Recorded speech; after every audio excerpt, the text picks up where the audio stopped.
Good morning everyone, সবাই কীরকম রয়েছেন? শুভ সকাল। কাদের দেখুন ধান কিভাবে পরিষ্কার করতে হয়, কারণ ধান পরিষ্কার না করলে তো ধান বিক্রি করতে গেলে কেউই কিনবে না। তো এইভাবে আমাদের পরিষ্কার করে। আর এটা যেহেতু আমাদের বীজ ধান, তার জন্য এরকম পরিষ্কার করে রাখছে। আর যে ধান বিক্রির ধান, ওটা তো মেশিনে কাটে, হাতে কাটে না। আর এটা বীজ ধান, ওই জন্য এটাকে একবারে পরিষ্কার পরিচ্ছন্ন করে বস্তায় ভরে রাখা হবে। আর যে ধানটা বিক্রির ধান হয়, সেই ধানটা মানে মাঠ থেকে মেশিনে কাটে, তো ওটা আর পরিষ্কার করার দরকার হয় না। একদম পরিষ্কার ফ্রেশ ধানই মেশিনে কেটে দেয়। এটা হাতে অল্প ধান ছিল, তাই হাতে কেটেছিল, ওই জন্য দেখুন কত নোংরা, মানে পাতা আগড়া হয়ে গেছে, চিটে চুটো পড়েছে।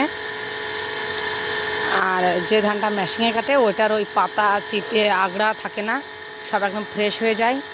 আর এই ধানটা যেহেতু আবার বর্ষাকালে ফেলা হবে, তার জন্য পরিষ্কার করে নেওয়া হচ্ছে।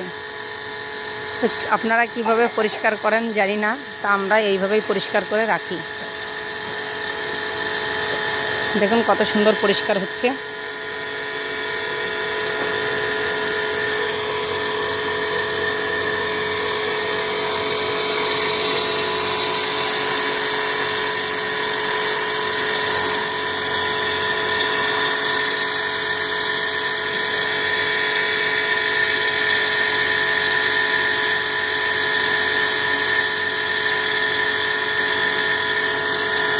শুধু এই কটা মানে ধানের বীজে হবে না, আরও বীজ লাগবে, তো সেগুলো রাখা হয়ে গেছে।